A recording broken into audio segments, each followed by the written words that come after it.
How's it going, people? Welcome back to the channel and welcome back to the Fourever Arsenal podcast. It does feel like it's been a little while, and it has been a little while. We've had to wait about 9. I've missed you guys. Fixture.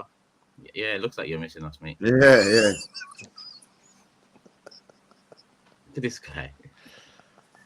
I can't believe you just said that. Like, you know what I mean? Us up at 8 in the morning, London, freezing, and it's fucking 11 a.m. Where are you, Kenya? I'm in Kenya, yeah. It's 33 Can degrees. I do it an hour earlier, he said, like, and I'm thinking, yeah, I'll do that for you, considering I've got it at 3 o'clock in the morning. And then, right, he's on the beach, in the sun, and he's shaking. But Lee, what you have to understand is that I'm really appreciative. I am. I'm really grateful. I am. Honestly, I am really grateful. So thank you to all three of you. Honestly, I'm not one that cares about gratefulness. Like, I'd rather you just the next time give us an extra hour. Forget the. Okay. Well done. All right.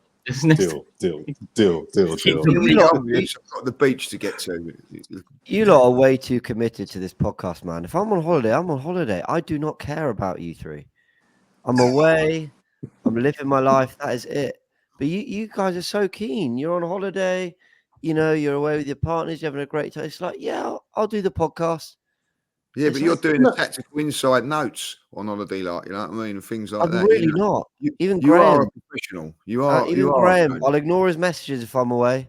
I don't care. Well, I ignore his messages when I'm here. You know what I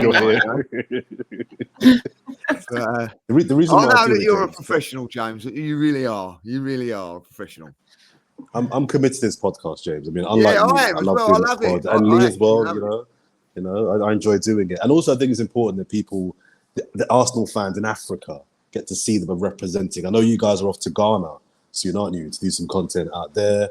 You know, it's important that the motherland gets their say. Gets off to Ghana. Okay, so maybe not you, but I know Robbie and Turkish. Are you going, James? Nah. No. Oh, okay, so you guys aren't going then, but the channel's going to Ghana. I think Robbie's going on his own. Oh, is he? Oh, wow. Ghana? When's that happening? I don't know about that. Maybe he won't come back. Why are you upset, Lee? Why am I upset? I'll tell you what, like a formal Jordan letter is going in, like, you know what I mean? Like, I'm actually thinking of quitting the show, quitting AFTV and moving to Tottenham TV. It's as simple as that now. Like, wow. That bad. It's that bad. West Ham TV, whatever, like, yeah. Right. It's a transfer window, to be fair, so it's the time to move.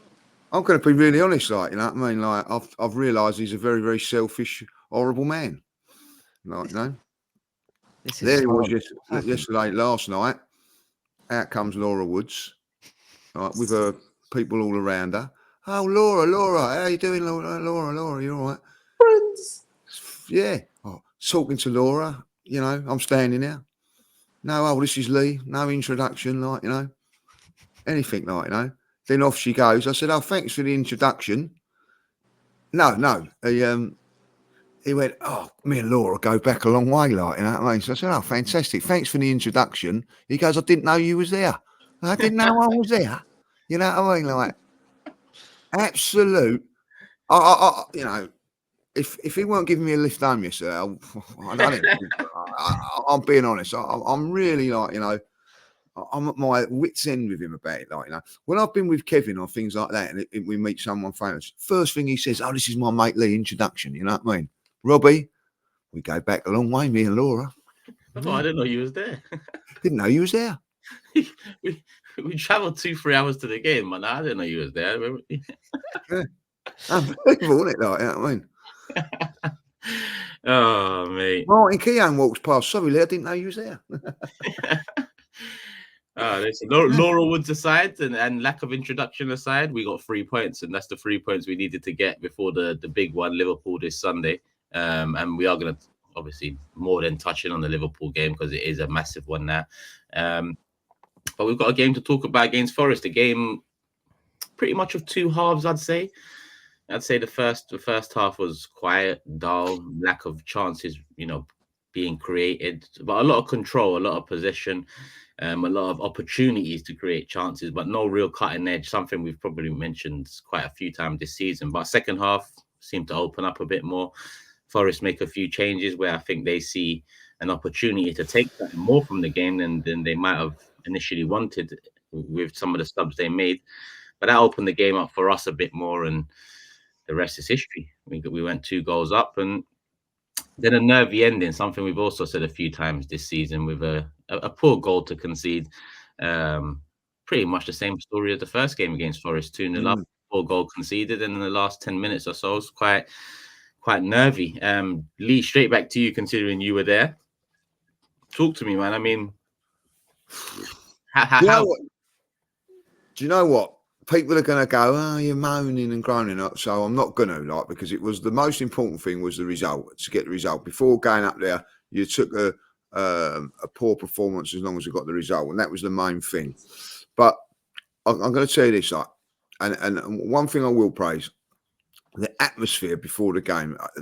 That ground is electric. I'll tell you that. They really are up for it.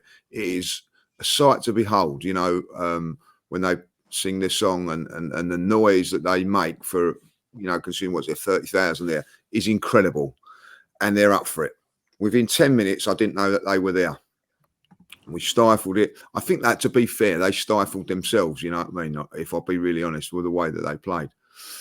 I don't care what any Arsenal fan says, and I was in the away end after at half time. Every single one of us is saying, my God, I'm bored.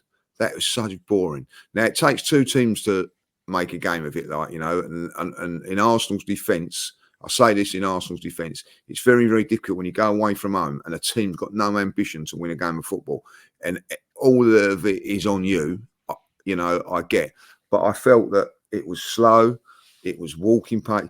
If I see centre-halves, it's bad enough seeing Saliba walking with the ball for 5 minutes, you know what I mean? But when your goalkeeper's doing it, it's really, really frustrating. I think in the second half, giving Mikel praise, I think he's told them to step it up a little bit, and they did. And I thought it was an enjoyable second half. But we're 2-0 up, and then I'm then saying perfect away performance. That is, you know what I mean? Stifled the crowd, got 2-0 up. Really, guys, as comfortable as it could be on an away ground. I've got to say that, like, under no sort of pressure. Got the goal, looked really, really good. And then we can see the goal, you know, poor defending from Saliba. I have to say that, like, not too happy with him. Anyway, that's another story. And we was hanging on in the end, and we could have actually been 2-2. And I think Raya makes a very, very good save. And I thought Raya played really, really well yesterday. There was a couple of crosses chucked in there, and he caught it. And we see it out well at the end, if I'll be honest. But it could have been a disaster at the end there when it shouldn't have been. But we totally dominated the game of football. But I'm still worried by the performances that they're not quite good. Now, come Sunday, it'll be a different game, as we know. But all in all, we got the result, and that's the main thing. Can I jump in quickly? Yeah. You give added context to something there that we can't really see on the watch along, and that is that the crowd were unbelievable, really up for it at kickoff. Atmosphere's crazy, and we stifle that. That's the kind of thing that when we're watching the TV, we can't really get a sense of that. So we're just seeing Arsenal on the ball, kind of plodding through. And I actually thought our first 15 minutes, we looked fairly sharp in possession. We were talking about it. We were saying, good start. Like, we're passing it nicely, doing some nice things. And it sounds silly, but I mean, that's an important factor of the game. Even if in the first 20 minutes, Arsenal haven't created a lot, I think at the game, you're probably appreciating that start more. You're probably thinking, yeah, like, this was a cauldron, and, you know, the football has tempered that. And I think the longer I sit on this result, the more favourable the performance will look. I also came away from it going, yeah, that was good. It wasn't great. And then I also was saying to you guys before that people on Twitter were going a bit crazy at me. Typical, because that's just what social media does. They go, what do you mean it wasn't great? What do you mean it wasn't great? And I'm just like, you know, it wasn't that long ago we went to Fulham with 3-0 up at half time. It wasn't that long ago we went to Brentford and won 3-0. You know, those are great away performances for me. That was great. That was like totally dominating, creating chances, playing them off the park. I don't think this one was great, but I think it was good, and wholeheartedly appreciative of 3 points away from home. Difficult place to go. And you just take it and enjoy it. And I said before the game, wasn't that asked about getting a performance. I really just wanted the 3 points in this one, unlike Palace. I just wanted to come away with a win. And we got that. And there were plenty of positives in the performance. So, yeah, consider me very, very happy. I've got no real complaints. Just my general observation is we were good, not great, but that's fine. Yeah, I think the Forest goal played a big part in that, because I think Lee's assessment of it was bang on. Up at 0-0 up until we scored the first goal, it just feels like one of those games we were controlling it, we're not creating enough, a lack of a cutting edge. Then we go 2 goals up, and the assessment of the game is, well, we came to a difficult away ground. We sucked the life out of them in the first half. We got the goals in the second half, and we're on to an easy win. Then we concede a goal, and these are all part of the performance. So no one can call that performance a great performance, regardless of it being a 3-point win away from home. It wasn't a great performance, but it was good enough to get the job done. It was good enough to go into the Liverpool game with the necessary 3 points. And that's all really I was asking for. Like James said, against Palace, I think it was important to get some sort of a performance. I don't believe we did over 90, but we got a result that would entail what a good 5-0 at home. That is, emphatic to say the least. Against Forest, it was just weeknight fixture. We haven't played in over a week. They had an FA Cup tie on Friday, so they had that extra game there. Not to say I'm using that because they might be an extra tie. No, because they've got a bit more consistency in them. I'm of the belief that we play a game, more of a rhythm, more of a flow. So these breaks, I enjoyed the winter break 2 weeks, because I think we needed that. But after we bounced back against Palace, I think the break was a bit of a hinge, and maybe a bit longer than the players would have liked, to overthinking the Liverpool game coming up. I was overthinking. The Forest game kind of snuck up on me. I was very much, eyes were on that Sunday game against Liverpool. Not overlooking Forest, because I know, it's not an easy place to go. It's not an easy 3 points. But I just thought that Liverpool game shaped up to be the one.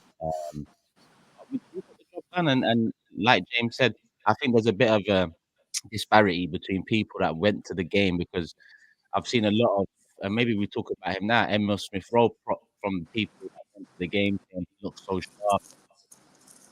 He looks very good. I think he looks good. I don't think he's done much else that I've criticised Havertz for this season. But for me, that's been very different. When people say, "Oh, are you not going to talk about Emile Smith-Rowe for 10 minutes?" You have it. Injured for the part of 2 years. It's been a horrible time for him. Things moved on from him, so mentally that's damaging, and that's his first start in a very long time. His second start, I think, in a 2-year period. So he's coming from that place, whereas Havertz is coming from a place of being in the league for 3 years, highest paid player at the club, a lot of expectation on his shoulders. So just before people in the comments do start saying, "Oh, if it was Havertz," yes, we would talk about him more, rightly so. He's the highest paid player. With Emile Smith-Rowe, I think it was okay. Not enough for me to say he'd start the Liverpool game, but we'll talk about that later.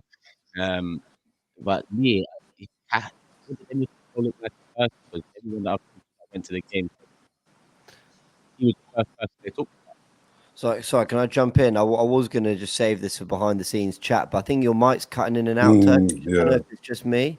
No, I can hear it as well. Oh, Points okay. deducted. Points deducted. It's not the worst shout. It's not the worst shout. Good shout, Jordan. Good shout. Well, Not the worst shout, Lee. Yeah, I know you got my back, man. I don't know what its problem is. I can set you lot up, because I could all of a sudden go, "Oh, Lee's dropped out. Point deduction. Where's he gone? Internet gone? Oh, you're back, Lee, yeah? Oh, that's a point off me. Yeah. Jordan, his internet's gone. Oh, mate. A bit like your mic, isn't it? Keeps cutting out. Like, you know what I mean? Like, yeah. The keys are in my hands, people. The keys are in my hands. Yeah, we'll put the mic key on properly then, or something. Do something right with your mic. Well, it seems to fix itself now. But playing with your mic. it seems to fix itself a little bit now. But there you Keep go. it clean. Keep it clean. Laura, Keeps have going in you and out. met I don't know what he's Have doing you back met there. my I don't know mate? what He he's doing. judges.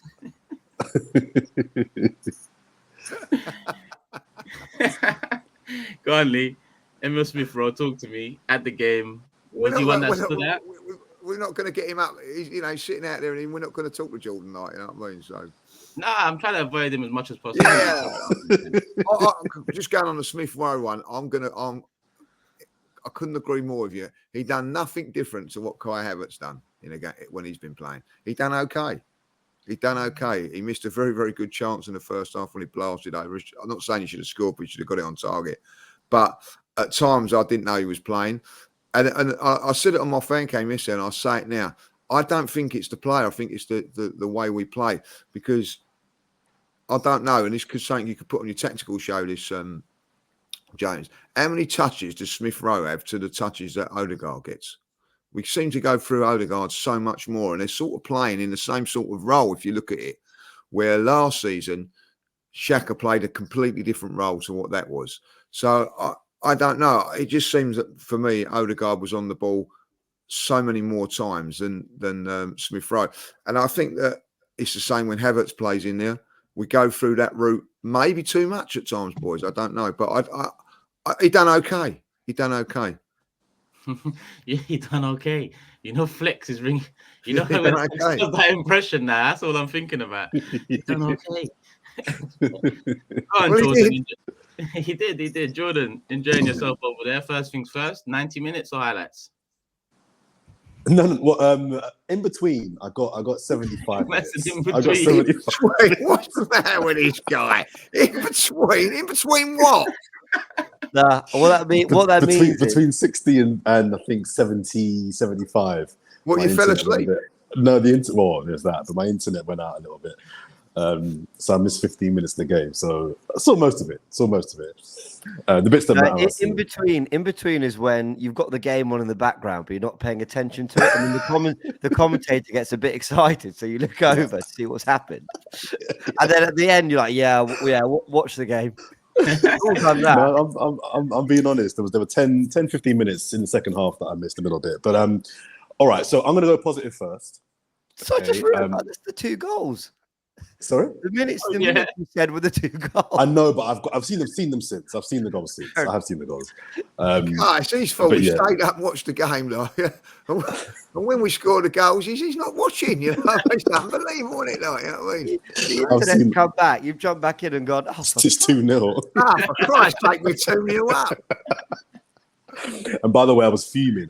Fuming's a bit of a stretch. I wasn't happy at all up until the 2 goals were scored. So when I came back and the goals were there, I was like, oh, okay, that's kind of dampened my frustration. I think for me, the first thing, the only positive, in my opinion, is the 3 points. Right, we got the win. How can you dampen frustration though? Wasn't that a good thing? That sounds like you're frustrated and someone's rained. No. I was frustrated up until the goals. Okay, until we'd scored, I was frustrated. And then when I came back, the internet kicked back in. It was 2-0. I was like, oh, okay, that's at least we're winning now. I'm frustrated, but at least we're winning. So the win for me is the only really positive to take from this match. I disagree with you guys. I'm not really on this whole winning's all that matters. Performances matter. Whilst I think the people that were texting James saying he was over exaggerating the performance, it wasn't a great performance. It wasn't a really poor performance. It was, I think, as you said, Turkish, it was good enough to get the job done. I think that is probably accurate in its description. But I don't think it's good enough to just say I don't care about the performance. Performances they do matter. Now look, we had a really poor Christmas in January. We lost 3 or 4 games and out of the cup. So for me, we were at the title race. It's then very, very much about how close can we get to the top team and finish the season, how well can we finish the season. I also said two games against Palace and Forest coming up. I need 2 performances. I need 6 points. And then let's reevaluate and see where we are come the Liverpool game. We've got the 6 points. Cool. Let's see how Liverpool get on against Chelsea later today. But for me, I just don't think it's good enough to say performances don't really matter. No one saw that game yesterday. No one saw the Palace game last week, whenever it was, and thought they were seeing a team that could win the title. You can't tell me you watched that Palace game, even winning 5-0, and thought to yourself, yeah, this is a team that I'm confident will win the title in May. The performances are not poor, so I'm not going to say they were bad, because that would just be a lie. But I'm still not seeing a performance that makes me think that, yeah, this team can win the title. If we scraped a 1-0 win against Palace and scraped a 1-0 win the last minute against Nottingham Forest, you lot wouldn't be confident about winning the title. You wouldn't be confident despite 6 points. So performances and how you win does matter. And the reason why I keep banging about performances mattering is because performances are what you lean on in times of pressure. So when you get to March, April, when the pressure comes on top, you need to know your team can perform and grind out the wins at the back end of the season. So no, I don't go along with this. All that matters is we won the game, because you can get away with against Forest, you can get away with against Palace, but when it really, really matters, you're going to need a performance. And I'm not seeing performances. I agree with you regarding Emile Smith-Rowe. Don't think he was great. I don't think he was particularly poor. I didn't see anything different from him that we saw from Kai Havertz. The mitigating circumstances with him, as you flagged, Turkish, are he's been out of the team for a lot of time. So you kind of give him a little bit of a pass because he's rusty and he's getting his groove back. Yeah, so I hear that, but I'm not balling for him to start the next game against Liverpool for sure. But yeah, I do think it's important that we play better. I thought in the first 20, I'll go beyond James. I think the first 25 minutes we were actually dominant and we actually looked like we were on stuff without creating a lot. And I'll get to Jesus in a bit because I've got a lot to say about him. But I think I'm still not watching my team play and thinking, yeah, this is a team that I'm confident, is good enough to come above City and Liverpool. I still think right about now we're looking like the third best team in the league through performances and results. And just another thing I want to flag as well. I watched your show, the show you did. You did two. You did the one where you spoke about the next 5 games, and then you did the one where you looked at your history of being an Arsenal fan. That show, the second one, was brilliant, guys. So well done on that one. I really enjoyed that one. The first one, I didn't enjoy it because I thought it was a really, really... I don't think it was the right discussion to be having. I don't think we have the luxury, and I use that word, I don't think we have the luxury of looking at 5 games. I think it's very much beat Forest, then beat Liverpool, then beat whoever's... I think it's Burnley next. I think City can look at blocks of games. I think Liverpool can look at blocks of games. I don't think we're in that position where we can be looking at the 5th game from now. I know, I think it was you, James, forgive me if it wasn't you, but somebody said that Arteta will be looking at games in blocks of 5 and that sort of thing. At this point in the season, in the form that we've just come off the back of, I don't think he is. I actually don't think he is. I think he's looking at just beat Forest. There's no point losing to Forest and then beating Liverpool. So for me, that conversation for me, I didn't think was a particularly fruitful one in the sense that arrogance is not the right word, but I just don't think the priority is looking at the next 5 games because the 4th or 5th game is irrelevant if you don't win the first one. Whereas City can lose a couple of games, Liverpool can lose a game or two, drop points here and there, and still have the buffer and the experience of knowing they can put a run together. No, I actually agree with that, Andrew. I think the losses to Fulham and West Ham back-to-back kind of put us in a position where we can't be looking too far ahead. We've just got to make sure we've got to get the jobs done in between. That's why I was kind of nervy about this one last night, because I thought to myself, if we don't win this, I don't care as much as I should about that game Sunday, because I'd feel like the title's out of our grasp. Even though I kind of do already with that period we had a few weeks ago. Listen, Sunday's a big one. And I don't want to move on to Sunday yet because we haven't even talked about a few players that we need to talk about. We mentioned Emile Smith-Rowe. Jordan, you've touched in on Jesus, saying you want to mention him, but we'll go into Jesus next. He got the opening goal after missing a couple of chances. I think that's the story of Jesus. But what angle are you coming from when you say you want to talk about Jesus? He's a very frustrating player because I think we all enjoy watching him. I remember Lee definitely said it, and I definitely endorsed when he first joined the club. Lee, I think after the first game, Lee said he didn't realise how good he was until he saw him up close and up front live. And I agreed. I was there at that game as well, and I didn't realise. I thought he was always thought he was a good player. But when you see him up front, you see how much work he does. You see how technically gifted he is. You see how intelligent he is as well on the pitch and his positional play. My concern is a player that scores the difficult chances but misses the easy ones is not the striker you want leading your Premier League title charge for me. And that is Jesus. And that was encapsulated in the game last night. The goal that he scored last night was, I don't know how he scored that goal. How the hell did he score that goal last night? We'll get to Turner in a second as well, because I want to mention him. He's awful, but that's fair. Yeah, that is mentioned. Move on. You're right. There's nothing more to say. You're right. He's awful. You're right. All season I've been watching him, and I'm like, wow, he wasn't as bad at Arsenal. But anyway. He's got his book of notes on that. Oh, there's a lot. But all season I've been watching him, James, he's so bad. the Forest fan, the Forest fan I did box to box with, Wolfie, yeah? Big up Forest fan TV. He messaged me during the game saying, can I please have that fucking refund on Turner? He's not good. He's I not. said, He's letting mate, a I lot don't of know poor whether goals to this year. Yeah, they can keep him. But We laugh for still, real, but our record with goalkeepers is looking pretty horrific. But It's not anyway, great. we'll move on. Not horrific. Just the point I was questionable. the point I was making is that in his Arsenal time, he scored some brilliant goals that I think you kind of respond to as, how have you scored that, or how have you done that? But yet the two misses in the second half, I think it was, before he scored, you can't miss those chances. There was definitely one. There was one that before he scored, he missed. Yeah, the one the one he hit the post. He definitely should have. You can't miss that. Flicked over the head. From what you've done, which is near enough amazing, you should be getting it on target at least. You got us at least, Turkish. Come on. And I still go back to the Tottenham miss in early in the season. I don't know if you remember that miss in the first half. Madison. Oh, you can't miss those chances, and that for me wins the game. But that's another story. So for me, I know you guys really have been waxing lyrical about him, but my thing has always been, I've been very consistent on Jesus. In the part of the season where it really matters, where you need your gunman to do the thing that we need him to do, score goals, I have no faith that he will do that. No faith at all. Brilliant player, skillful, beautiful to watch. He's an absolute baller. But I don't care about that anymore, because I look at the season as a whole season, and that's all well and good when the sun's out and it's beautiful in August and September. But when it gets to the squeaky bum part of the season in April and May, and I need you to take that one chance that you might get in a game, I have no faith that he will take it. And that's been I don't dislike Jesus. I just don't think he's a gunman to lead you to a title. I just don't. It's a great point. It is a great point, but I've got to counter-attack that. If he doesn't play you, so we don't win that game, in my opinion. Because you're probably right. You're probably right. I think his overall play is brilliant. But where I will criticise him is that you're going to have to help me out on this one. But there was one in the first half because it was down the other end. He's through on goal. It looked like he was through on goal, and he decides to pass it. Now I look at that and think, right, there's no other. If that's Harry Kane or that's Shearer or Ian Wright in their day, he's never going to pass that ball. He's going to smash it in, It looked like he had the chance to score, and he tried to put it across.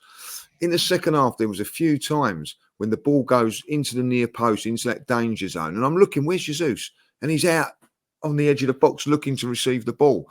He's not a natural player that's going to go in and score goals. But for me, his work rate yesterday, the way he holds up the play and pins the central defenders and does all that sort of stuff, was absolutely sensational yesterday. He really was. His work rate, and yes, he should score the one that hits the post, but eventually he does get his movement for the goal. It's very, very clever how he done that. I will say that as Forest, as good as they were, switched off from a throw, which is criminal, really, if I'll be honest. Yeah, but when he done it, Anthea came in for us, didn't he? You know what I mean? Because that was going Anthea. Put it wide.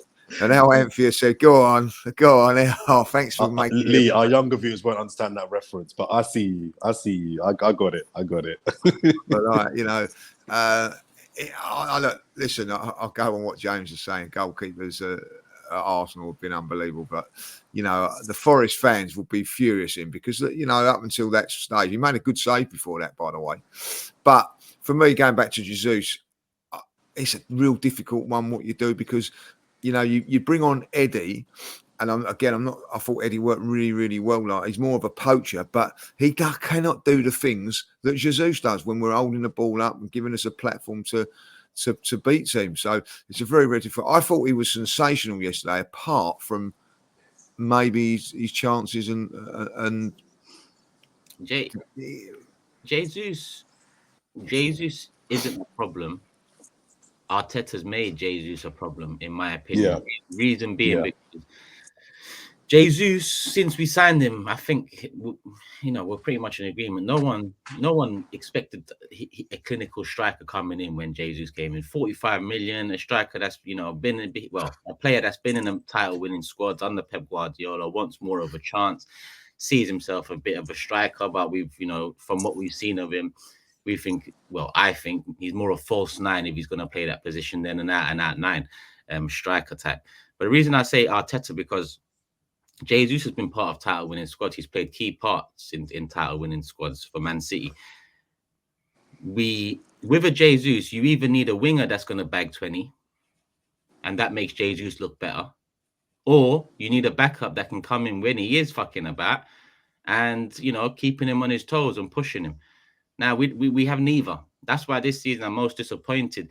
When I look at our front four, I'm most disappointed by Jesus is last on the disappointment list of that front four. Martinelli, Saka, Odegaard are above him in the disappointment list because for me their trajectory is on the rise. Whereas Jesus, he's at the age where you'd call this his prime, but I don't think any of us saw him kicking on and scoring 20 goals in a season. I think we all expected Martinelli and Saka to potentially get closer to that mark.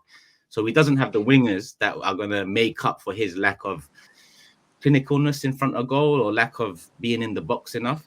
And we don't have the backup necessary to come in, maybe get a winner, maybe give us something to think about, maybe give Jesus something to think about, and a plan B type. I think Arteta is the reason why, and we tend after the win yesterday on full-time reaction, when people are talking about Jesus saying, is he good? I was just there like, Jesus can be a key player in this squad. I don't think it's Jesus we need to discuss. It's everything around him more so than it is him per se, because he shouldn't be our starting 9, or he should, at the very best, be an option rotationally in that forward line. And I'm not saying, limit game time. I'm saying you still get a hell of a lot of games, but the over-reliance that we currently have on him being in the box and scoring comes more so from the fact that Martinelli hasn't scored as much as last season. Saka, okay, numbers-wise, yes, performance-wise, not as good as last season. Odegaard, not as good as last season. So I think these highlight Jesus's deficiencies a bit more. You couple it up with the whole comments about goal scoring. And, he is what he is, and we are in the situation we're in. I think it's funny. Can I jump in on the Jesus thing quickly? So I might need your help. You might all need to help me here, see if I'm understanding this right. I just had a quick glance at his numbers, which is 8 goals and 5 assists in all comps and in all competitions this season. That's in 23 games. That's 13 goal contributions in 23 games. He's played a total of about 1,444 minutes, which, this is why I need help with the numbers. If I divide that by 90, that's the equivalent of about 16 full 90-minute games. Yeah. Now, what I'm trying to say is, I don't know if I'm making sense of it, and you might tell me, James, that you're doing too much, or you might say, no, there's a point here.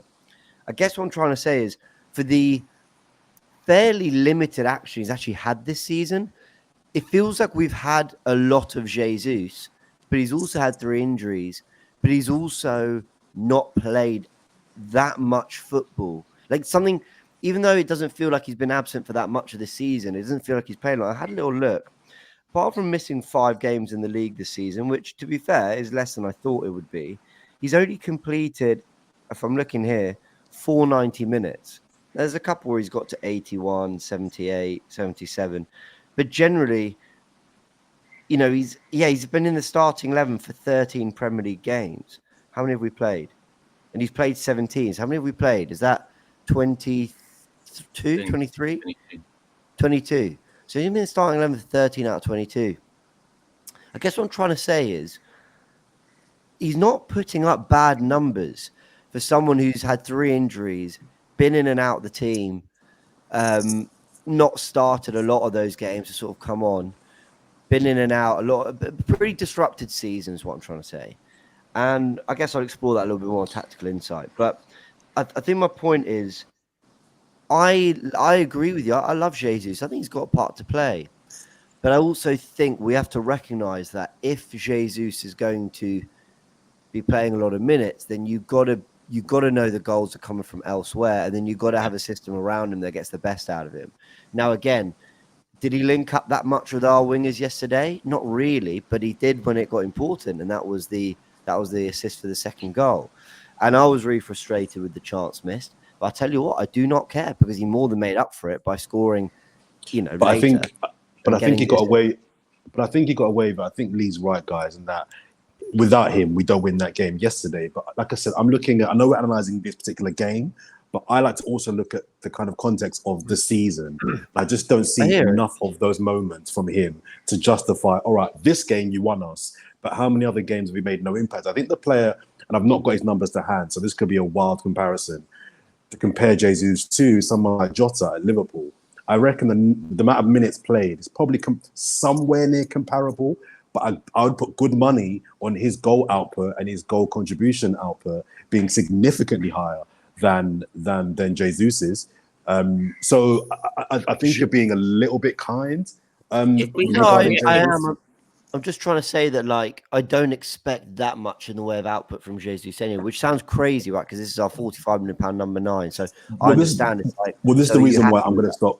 I'm going to stop bashing him from now on, because you're right. Like, what? Don't blame a dog for barking, right? We knew what he was when he came. Like, so why am I expecting him to do stuff that we knew that he couldn't do? Now, the big game we'll get to in a bit later on, but Liverpool, if he proves me wrong in that game where he makes a significant difference in a big game, okay, that's only one game, but I will acknowledge that as well. But what I'm seeing from Jesus is kind of what I always feared at the start of the season. And I got bad for it. Oh, you're a hater. Jesus is a baller. And I'm like, I'm not saying he's not a baller. I'm just saying he's not the guy when it matters to really make an impact. Jota's a pure finisher as well. Like, he's an unbelievable finisher. And I think our better finishers, I would have Martinelli and Saka both above Jesus, as not in terms that they can do more with the football. Just I feel like I don't have a catalogue in my head of kind of errors in front of goal from Martinelli and Saka. So my thing is, can we get them closer to goal? But then that brings me on to a real positive. And by the way, Jesus was a real positive. I'm with Lee. He wins us that game. He misses the chance, but he wins us that game. And I was really happy for him. But Saka, again, who I actually had a good performance yesterday. It wasn't just he got a goal and that was it. Actually, he had a good performance. He was taking on his fullback, and I thought he looked quite bright in the game. But once again, now he's made it 13 goals and 10 assists in all competitions. 23 goals and assists in what I think, and I will double check, is it can't have been just 23 games. 32 games. So we played 32 games in total this season. He probably hasn't started a couple of them. So let's say roughly 28, 29. I mean, that's pretty impressive, isn't it, for a player that I think we still all agree isn't at his best. But when we say that, and a lot of people go, what more do you want from the kid? Please stop taking everything as criticism. Please stop getting upset. It's a compliment that he's added an element to his game where I thought he was a 7 out of 10 yesterday, maybe an 8 because he then got the goal. But my point is, we've seen years of Saka like coming off the pitch looking clearly the best player. He's not doing that at the moment, but that's fine. Even when he is one of the better players, there are others that's still good, but he's putting up the numbers, phenomenal numbers. And like, shout out to him, man. I just thought, again, difficult job. They're not phenomenal, James. They're impressive. They're good. They're not phenomenal. Well, are they phenomenal?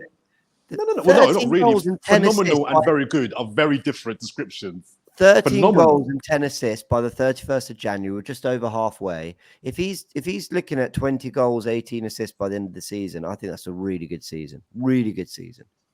Yeah, that'll be great numbers come the end of it. I see a lot of people yesterday leaving Saka out of their starting 11. Saying, rest him, don't need him for this game, or he's not playing well and all that. But I thought yesterday, that's why you can't leave him out. That's why you can't leave him out, because he was a threat all the game. I didn't think it was one of his better games. I'll be honest. This is the difference between sometimes watching it on TV and watching it there. I felt at times he looked better and all that. But I did notice that there was 2 or 3 players over him all time. And what I liked about it yesterday was that he didn't hold on to the ball. When there was 2 or 3 players on it, he shifted it very, very quickly. When he realised that he had just the one player on him, that's when he took him on. So I think his intelligence play was very, very good yesterday. And I think that maybe over the winter break, they've looked at things and said, right, this is what you've got to do when you've got the situation. Because I do think that he's being doubled up and all that. Like, people are not sussed him out, but what they're doing is that they're making special plans for him. And what he's got to do is adapt and change from that. And I felt that yesterday he done that. And realistically, it was a lovely move, a counter-attacking move yesterday. Jesus found him well. That is when you've got to deliver, and he did. A fantastic finish. Yeah. So when I look at Saka, I go, right, that I get it, and I get what everything's there. The one I hope we're going to talk about this, because Martin Odegaard now is starting to frustrate me. Just before we move on to Odegaard, Correction, it was 10 goals, 13 assists for Saka. And then I did the numbers thinking Jordan's being harsh. It does equate to about 12 goals, 14 assists, which is a very, very good output. But yeah, maybe not phenomenal, fair. But I'm just saying, like, young player still, and he's delivering. I think you're right on that. I think, people forget how old he is, James. He's still learning the game, he gets a lot of physical stuff against him as well. I didn't like it yesterday. I'm going to say it when he feigned injury at 0-0. You know what I mean? I didn't like that. Rolled around for 5 minutes, didn't get the free kick, and then he's up and running again. They've got to get that out of our game at times, Arsenal. But I honestly thought that. I think he's a year ahead. Sorry, Lee. Sorry. No, I just thought yesterday. I think that was one of his better games. I really do, Yeah, I was really and there was obviously plans for him as well, from the opposition, and I thought he overrode them very, very well. He was the ball carrier, wasn't he, Lee? Especially in that first half, he was the one that wanted to take on the fullback. No, he didn't always get it right, but I just felt, when there was a bit of a ricochet, fell to Ben White. He was the one who was sharp enough to make a run in behind. And when he picked up the ball in a half after doing some defending, he dragged us up the pitch. Now, they're little things, but I like that. That's just let me take some initiative. And then he scores with his right foot, which he's done plenty of times. Yeah, and also I have to say that Ben White contributed to his play also yesterday. I thought he was very, very a lot more supportive like he was last season. 3 or 4 times he overlapped him and give him the option whether to play. To be fair, he played him as well. There was three or four times. Sometimes, Ben White knows he's the decoy. And I thought he used Ben White when he had to properly. I look at Saka yesterday. I thought that was one of his better performances of the season. Agreed. You said you're frustrated with Odegaard. Yeah, I'm frustrated. I'm frustrated because I think, I don't know how people feel about it. This is why I need to say it, because when you're watching the game, his decision making in the final third is just getting me down a little bit. Not where I'm hating on him or anything like that, but I felt there was 4 opportunities yesterday he should just shoot and he didn't, and he's looking for the extra pass and all that. And I'm thinking, for the amount of touches that he had, he didn't create nothing yesterday. And I'm a big Odegaard fan, as everybody knows. But I just feel that this season he's just not making the right decisions where he was last season. You know what I mean? There was 2 occasions when he would have smashed it last season, and he didn't. Yeah, he's not a 10 for me. I came to that conclusion, I think, around the Wolves game, because I've been a little bit frustrated in this season. I'll be honest, I didn't really see that against Forest last night. I thought he was good. But good, again, good. No, kind of not great. Nothing, no real better than that. But yeah, throughout the season, I've largely been a little frustrated with him in terms of his final third impact. A lot of people will point to the stats in terms of chances created. Look, I've got no doubt, he's attempting a lot of things and things, and he's got the ability to. I just think he's more naturally the player in build-up. He's got really good kind of close control in tight spaces, and I think he helps us play. I think we could do with a more natural, creative player in there. By natural creative, I mean like a pure chance creator. And some people are going Kevin De Bruyne. Yeah, Kevin De Bruyne is a freak of nature. And people are going to hate this. And I'm not saying he's a better player. I'm saying they're different. I think James Maddison is a pure creator. He just whipping balls into the box, threading through the lines, whatever it might be, shooting right foot, left foot, whatever. Now, Odegaard has elements of that, but I think Odegaard is more of an 8, and I think we could do with a little bit more of a 10. And I think that's where the evolution of this midfield with Smith Rowe will be interesting. Can Smith Rowe, I don't even think Smith Rowe is a pure chance creator, but can he play as a slightly more advanced of the 3 so that Odegaard can drop in and build up? So there's something interesting there, which Vieira. I think Vieira is a bit more of a natural creator, and I've said that before in this podcast. You all know my love for Vieira. But I think he's also adapting to a new role, Odegaard, and we know from last year that he can put up big numbers and he can be really impactful in the final third. Again, I thought against Forest he was fine generally. I thought Zinchenko was really good. I thought he was the one, especially in the first half, that was getting on the ball. Until he wasn't. That's his problem. Until what, sorry? He was really good until he wasn't, and that's his problem. He has those moments, and it ends with him and Ben White arguing at the end of the game. And we were touching on that. I don't mind seeing a bit of that. a bit of accountability. I probably like seeing it more when we've got 3 points in the win and you're upset with each other. I remember when Ramsdale was upset with the lack of a clean sheet after 3 points. That's the mentality I want to see all round. If it's 2-1 and our attackers haven't scored, be upset. Wonder why. Do better. Defensively, you can talk to each other. Why? Do better. So I like seeing that. But Zinchenko, for me, first half, best player. Second half, good. But there was a couple of moments defensively where, I've had a few words with him. I wonder whether that was about holding the line, because you see White, Gabriel, Saliba hold a brilliant line, and Zinni's the one who plays the winger or wing back, whoever it was, on side. But then I can't look past Saliba, really. Just that, and I know it can happen. You're jumping for a ball. You can be kind of. I'm being too kind. It shouldn't happen. He was too confident with it. No, you're being very kind. Yeah, it was crap. I love Saliba. I think he's been one of our best players this season, if not our best. But yeah, that wasn't really good enough. So like, I can point out that Zinni wasn't great with holding the line, but like that feels, it's not unimportant. He should be doing that, but it feels like when your defender's been, shoved off the ball in the middle of the penalty area for the goal scorer, like maybe that's where to look. So yeah, soft goal, especially for Saliba. You wouldn't normally attribute soft goals to Saliba, but it was very soft. Instead of maybe prioritizing the physical battle with our knee, Saliba thought he could get in there before, and that's what cost him. That's what cost him. Rather than maybe stand up to the battle with him and not go in for the header and just, our knee is not the most technical of players. You don't go in, you don't give him that space. You probably get rid of the danger. But yeah, I think it did put us on the back foot a little. I think with that Ben White situation, what I reckon's happened there is that they're told to hold the line, which is fair enough. If you don't hold the line, right, that's fair enough as well. But when you don't hold the line, you have to make the defensive play. He doesn't. What he does is he drops and then lets the player then get the crossing. If you drop, because sometimes you naturally do that, you have to win that battle. And he lost it. And it's not the first time that he's lost it from a diagonal going across. He should have won the header. What he done was he let him have the ball, didn't he? If it goes over his head. So for a start, he should win the header. If he doesn't win the header, he then has to win that duel. And he doesn't. I'm pretty sure that's what Ben White was going on about. If you don't, if we're holding the line, hold the line. If you don't hold the line, you've got to win it. And, yes, I think Saliba gets away with it because of that. Because everybody's sort of looking at that, and Saliba will turn around and say, well, I'm holding my line, and then he's messed up and whatever. But Lee, Lee, why is Zinchenko going crazy then? Why has he lost his rag?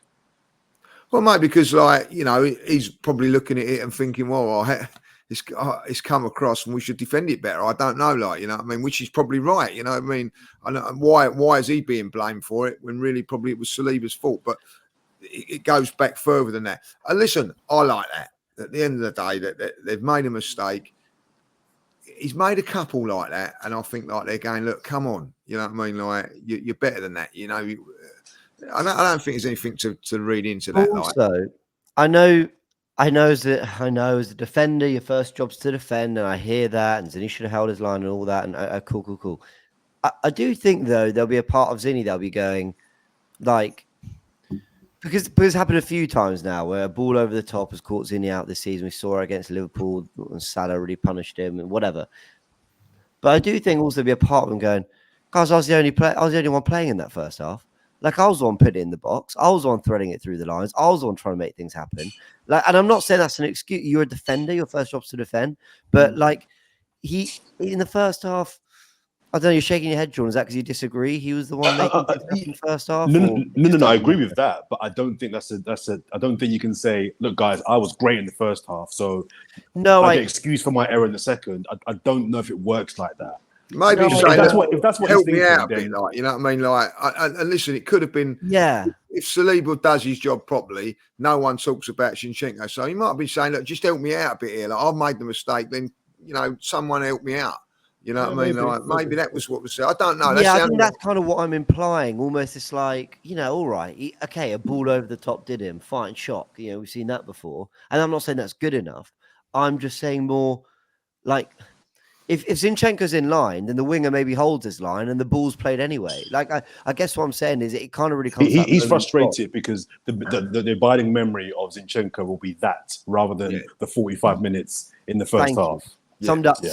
Not even just. I mean, even just the general hour on the ball. Where first half was better than the second half on the ball, but he was the one who, even at one point he just kicked it into the box. It was a crap cross, but created some panic. Saka got a shot off. Like he was the one that I felt was actually like trying to inject some urgency into that first half, like playing it through the lines, playing it through to Smith Rowe, getting crosses into the box, looking to overlap. I'm not saying he was brilliant. I've seen much better performances from Zinchenko in an Arsenal shirt, especially last season. Just where we were lacking a bit of spark in the final third, I felt he was trying to give us some. But you're right, the overriding memory will be, we conceded and it came down his side again.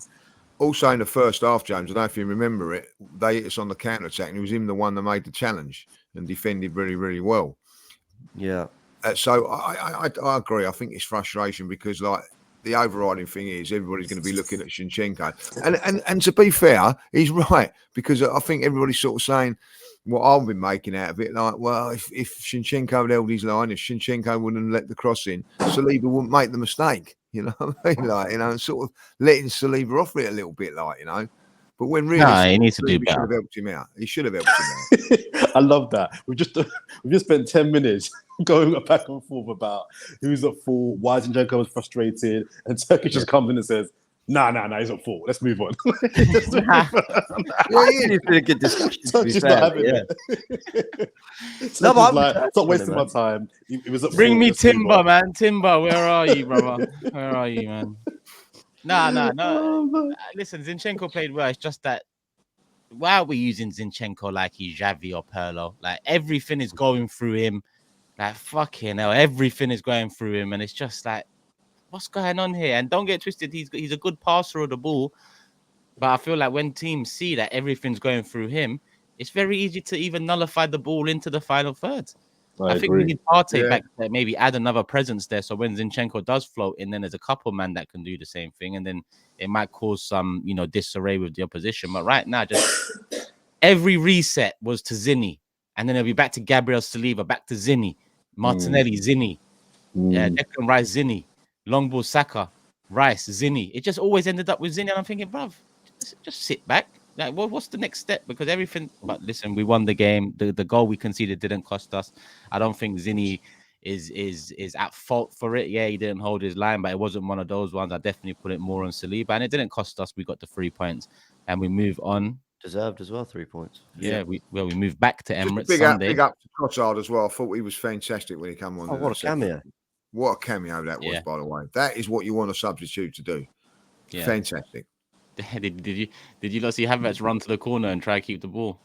No, come on, we did have to bring that up. That's but when you lot said big up Trossard, you lot are bigging up Trossard because he came on and he wasted time. He kept possession, he held it, he beat a couple man. So when you said that, I remember the other guy that came on that was meant to be doing similar. He nearly walked off the pitch. But I thought he did okay. It was bad. He done okay. Come on. You lot, he's like you lot's son. He done okay. I'll leave him, man.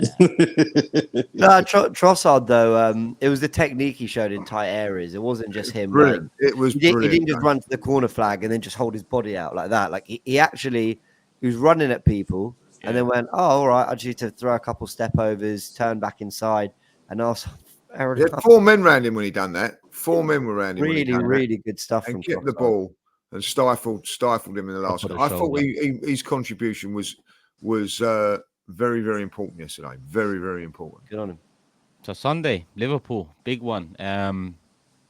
Before we get in, there's a couple questions I want to ask regarding the midfield, maybe the front three as well, based off of the conversations we've had off the back of the last result. But let me start off with and just go around and just get a yes or a no answer. If we lose this, is the title done, Jordan? Yes. Lee? Yes. James? Yeah. If we draw, is the title done, Jordan? Yes. Lee? Yes. James? I won't believe we're going to win it. No. I strongly won't believe we'll win it if we don't win on the weekend. The reason no, it's not done. There's a lot of football to be played, and whatever. It would feel done. You We've see, missed you an see, opportunity, Yeah. You've got to so eat can I just away come at in- a point. You've got a chance to eat away at 5 points, right? You can't rely on other teams to do it.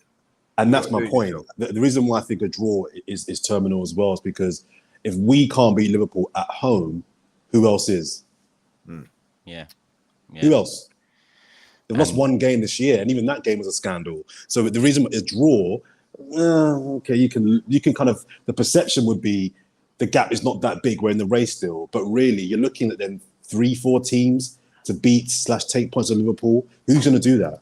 I actually didn't see it that way. I see Liverpool dropping more points between now and the end of the season. I Of would course. just see it. I just see it But as so will we.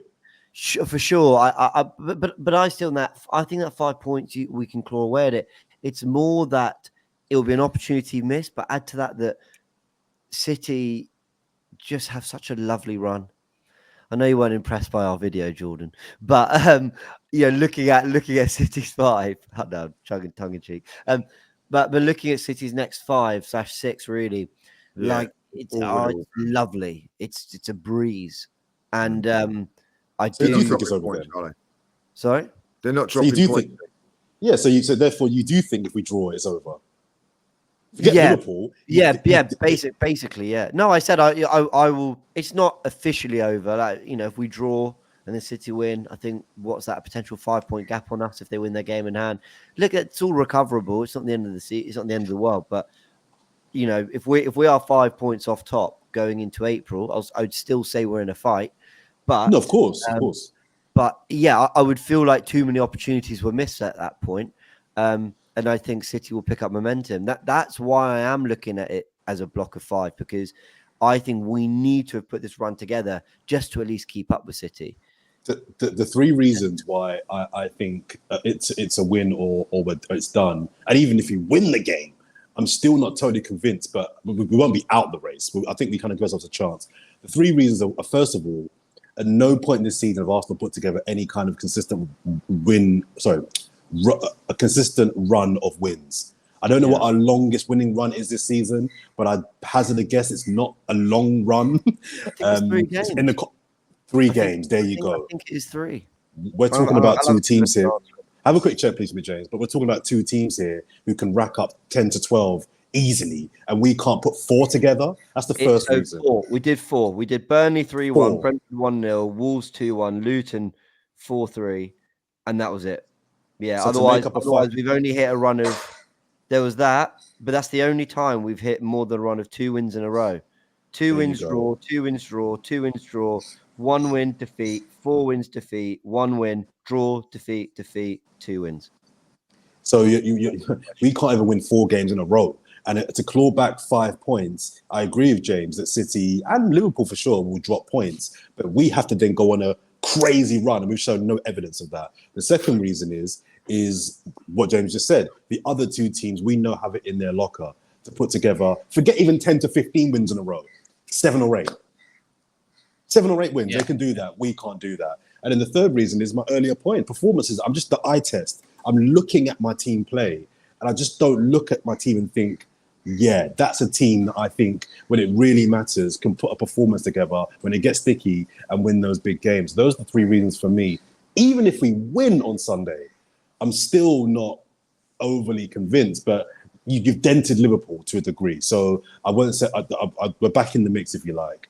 But a draw is terminal for me because there's no evidence to show that we can go on a run that will be needed to catch City and Liverpool. Yeah, I mean, a win just keeps us in the race or puts us back in the race for some. That's how we see it. But that's the position that some of the results in recent weeks have put us in. It shouldn't be the case this early in the season, in my opinion. But yeah, we've all agreed a loss would pretty much mean the end of our hope that we would potentially win the title this year. Next question. Sorry, Turkish. Sorry, I've got a question, but you ask yours first. You want to host? Oh, that's it's so rude. But it's fair. It's rude but fair. It's rude but fair. I had a question for you 3, but let me let the host first. Go on. I was just going to ask to your question, if what it was now. Fucking what a hole. Yeah, sorry. If we lose the game, are we then in a battle for top 4? Yeah. No, Yeah, I think we're in a battle for top 4 now. Looking at it this moment in time, you know, if we hadn't won yesterday, you know, the chances are Spurs are going to beat Brentford tonight. So that means that we'll be level on points with them. I still think that, you know, I looked at that game yesterday coming out. Oh, Aston Villa have dropped point. Oh, that's good for us. I'm not actually looking at it at the moment. What I know, Man City and Liverpool didn't play, but I'm still thinking we've got a job to really do to get into the top 4 at this moment in time. And you know, a win yesterday helps that because it keeps us going. And I agree. And I mean, if Arsenal don't win Sunday, you know, they've got West Ham next game. That's going to be tough. And Burnley. I expect Arsenal to be picking up a win against Liverpool because we're at home, a win against West Ham because, you know, we owe them, and also Burnley. And then we go on to Newcastle after the Champions League. But I expect us to be winning 4, 5, 6 games. And the reason is because I do think that other teams in and around us will as well. And yesterday was a surprise, Villa losing to Newcastle. So, listen, teams are going to drop points. I agree and all that. But Manchester City are not going to drop the points that the teams that are top 4 are going to drop. That's the difference. You know what I mean? Like, you know, like we didn't last season. That's why we was in a title race, because we didn't drop points in games which we went and won them. And the reason, you know, listen, we didn't win at Forest last season, so that's 3 points better. We're better off than we were last season, but we've got to make that up because we dropped points in certain other areas. The end of it, the reason we were successful last season, because barring Manchester City, all of the rivals that come to us at the Emirates, we beat. And that is what we've got to do again. We've got to beat our rivals at home. If you don't, consequences. Yeah, I don't think a loss puts us firmly in a top 4 battle. When you look at the league, the top 5 have kind of, you know, there's a little buffer between 4th, 5th, and 6th, 7th, and so on. A loss for me would put us out of the conversation for a title, unless a massive swing. But I'd still be confident on top 4. Plus, what is top 4 anymore? With the possibility of the 5th place finish getting Champions League, top 4, that you know, target is going to become redundant. It either goes to top 5, or we stop talking about that as an achievement and, you know, just talk about Champions League qualification being the next step. Question that I know James's answer. James probably knows my answer. Midfield 3. I think we're all in agreement. Emile Smith-Rowe probably hasn't done enough to warrant a start against Liverpool. 70 minutes, long injury. But who would be the one you put in his place come this Sunday? I know James's would be Jorginho. Mine would be Jorginho as well. I agree with James on that one. Jordan, who would you put into the midfield 3 with Rice and Odegaard? I'm assuming Partey isn't even bench ready yet. Maybe bench ready. I'd probably go Jorginho as well then. I'm not a fan of Vieira, but one thing I do agree with James on is that he is probably our best midfield chance creator. And I think we need to create lots of chances for Jesus, because, as discussed earlier on, I think he needs a lot of chances to get his goal. But I probably would just kind of go with Jorginho, because for what he lacks in legs and speed and mobility, I just think the guy's really intelligent, and the guy's ball retention is just insane. So, I'd probably go with Jorginho. Lee, Jorginho, Havertz, Trossard, who's joining the midfield?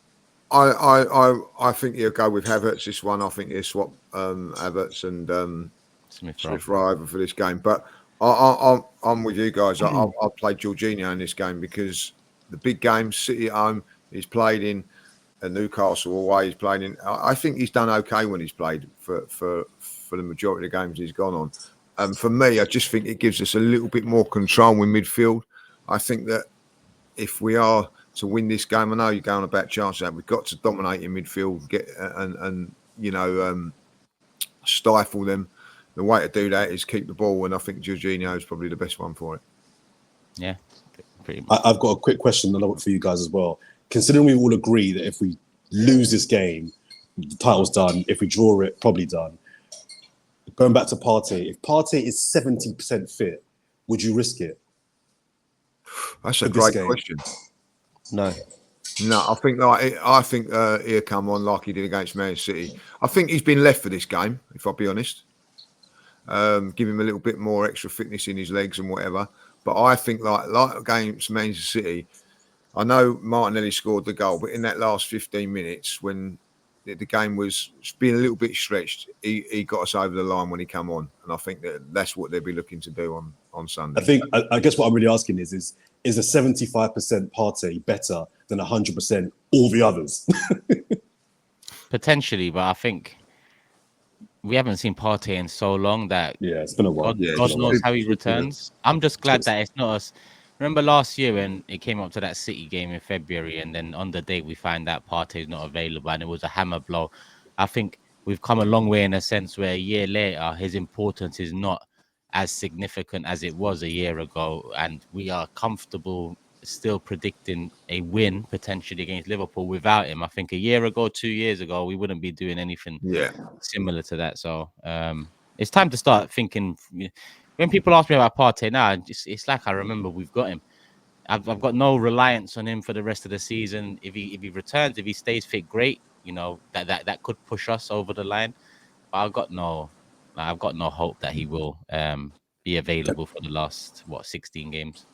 Can I just add one more point? I know we're massively over Turkish, but I think on the game itself, there's a lot of talk about Klopp leaving now and how that will affect Liverpool.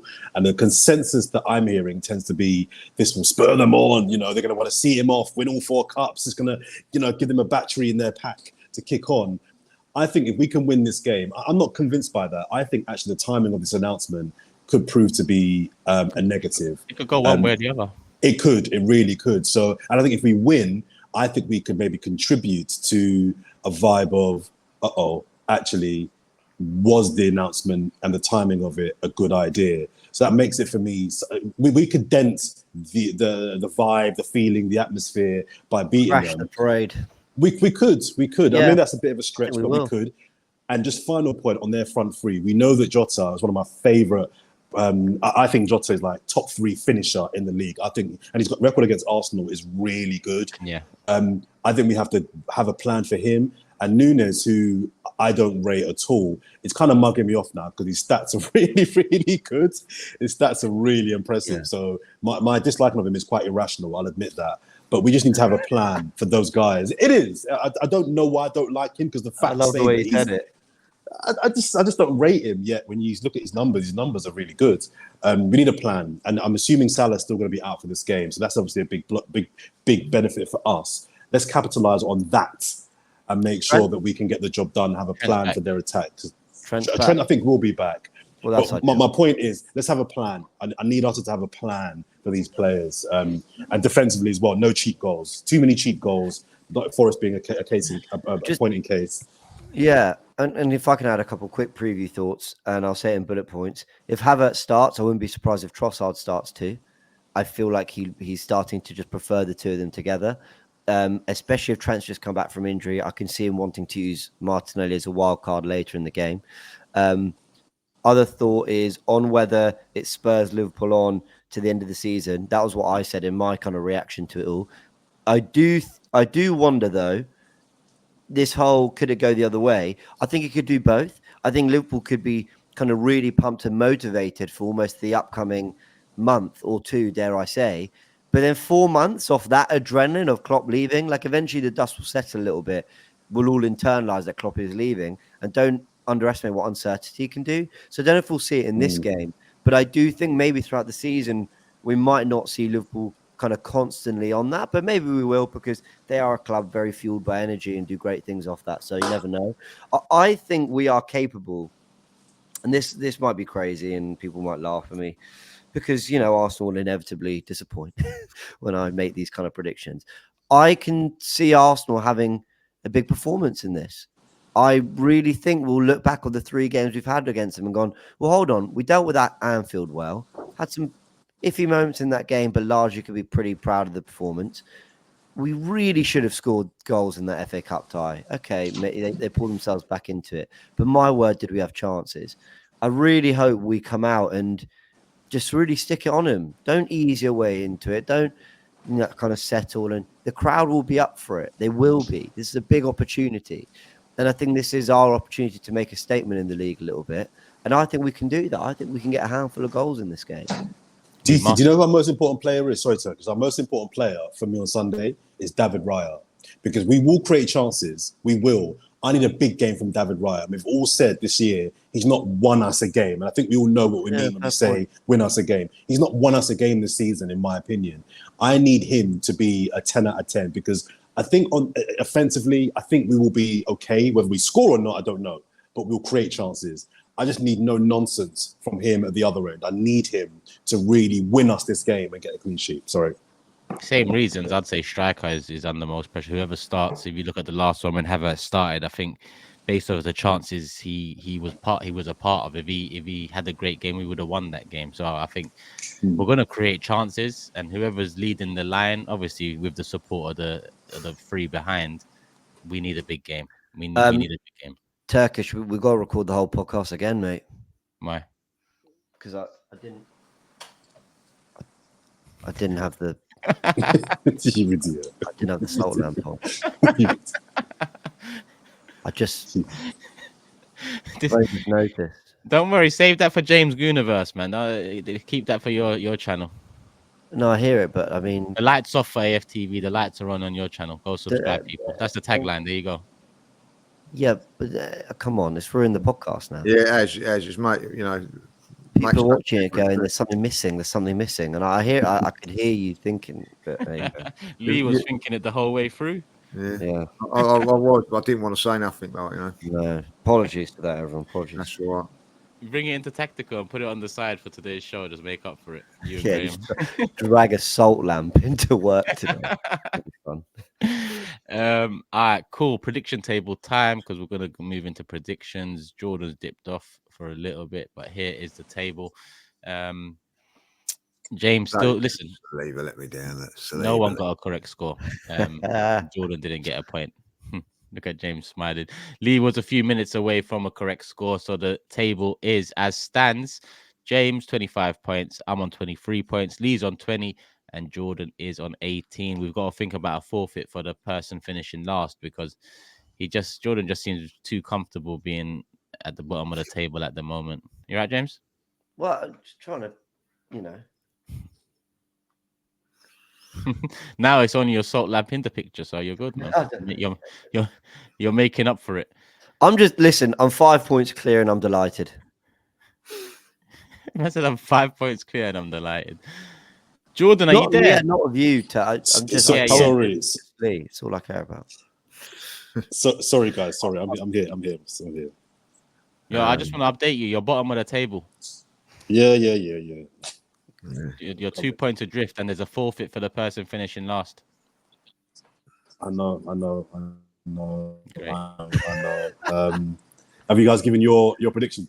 Nah, not yet. Sorry, yeah. Wait. How can we do it? All right, let's go. Come on. Okay, so bold, delusional, pure hope, pure gut feeling, pure vibes prediction. 3-1 to the Arsenal. 3-0 up. We'll concede a goal and make it a little bit nervy for no reason. Come on, Arsenal. Come on. We can do it. I was going to go 3-1. You've taken that away. I need to go something different. I'm going to go 2-2. But that's quite a swing. It is, but if we don't win, I need to take something from it. I'll take that. We've got the prediction table. You're future-proofing your happiness for Sunday. Yeah, man. You got to make backup plans just in case. 2-1. 2-1. Jordan? 1-1? Yeah, I'm going 2-1 as well. What? Yeah. 2-1 Arsenal, yeah? 2-1 Arsenal, yeah. Well, that's me facts, isn't it?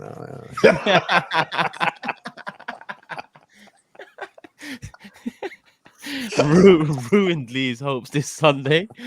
It's been Laura Woods tonight, like, you know what I mean? It's been Laura Woods. But if it is 2-1, the league will become very interesting because Jordan and Lee will both get 3 points. It'll be all up for grabs again. But we will be here, people. We will be here Monday morning for the next show. So make sure you're here. The predictions are done. James has gone 3-1. Lee and Jordan have gone 2-1. I've gone 2-2. And the game is this Sunday. So make sure you subscribe, put the notification bell on, hit the like button right now. Are we on 1,000 likes? If we are, let's get to 2. If we're not, what the hell are you doing, people? Show some love. Leave your comments because, as always, we move on to comments of the day. Everyone ready? Yep. Yeah, man. I'll kick things off. Zoe Hunter 93 says, Lee forever beginning his sentence with, I'm going to be really honest with you now. There are loads of. I'm going to say this right now. Sometimes you can just say it later, Lee. Always right now. I'm going to say it right now. I mean, during the podcast is a good time to say these things.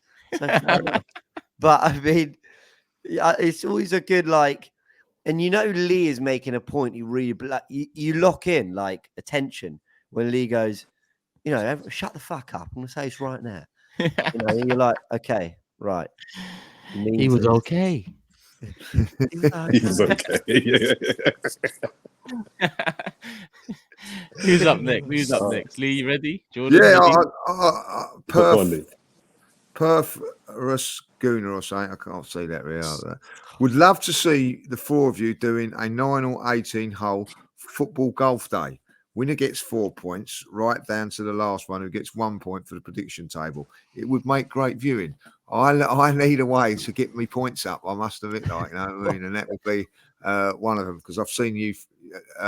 So I've seen Turkish play. I've seen the James play. I don't know about I'll sop you up there, so I fancy myself, Let's do it. Game on. I'm on it. Football golf sounds good. I'm up for that. I'm up for that. Spring. We'll look into it for March. Yeah, we'll look into it for March. Well, maybe it's a bit warmer. Yeah, I don't know. After 2 ups, I don't know if my knee can take the cold weather anymore. But so we'll wait till spring. We'll do a 9 hole because 18 we'll be there for hours.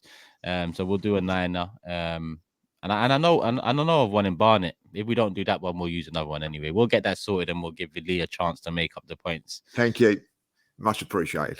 No worries, man. No worries. I don't want none of this team rubbish neither. It's all against you. I want to be on my own. We trying to say, Lee?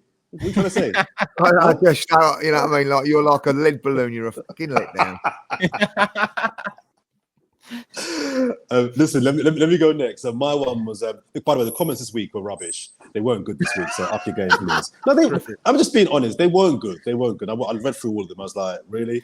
But the one that I wanted to pick out was one from CRZ, who put, Turkish sitting Jordan down about Nunes and Eddie is what I needed there. No wonder people are laughing about your football knowledge, Jordan. These kinds of comments, bro. Great content as always. Big up you all. Now, I don't remember us massively disagreeing about Nunes. I mean, I watched the program back when I get some time, but I don't remember that happening. I think we disagreed on how good Darwin is, but this idea that there was a schooling going on, I missed that one. So whoever that guy is or girl, you can sit down, mate. You can sit down, mate. Yeah, mate. I love that criticism is followed by keep up the great content. Big up you. Yeah. Shut up, mate. Rubbish. You got schooled by Turkish, but love the show. All right, my one to round it all off from Ryan. Truly a show like no other. No other YouTube show has me typing in whore on Google as I'm intrigued as to what a polite way of saying it is. Well done, lads. I still ain't got a polite way. There was a reply saying lady of the evening. Well, keep them coming in, people. Keep them coming in the comment section below. Wow. James, Lee, Jordan. I'm here. Why are you in a rush? Sorry, the beach is waiting. Beach is waiting. My bed's waiting, mate. About beach. Yeah, we're going back to bed, mate. Jordan, Lee, James, love as always. People, go show some love individually. Channels there: James Gooniverse, Lee Judges TV, Turkish LD, and then the Big Six, Jordan, Channel 4. and all sort of talk sport and all the good things he's doing. Show some love, people. Make sure you're subscribed. Put the notification bell on. Give us your predictions, thoughts in the comment section below, and we'll be back after the Liverpool game. Love for the love. Peace. We're out.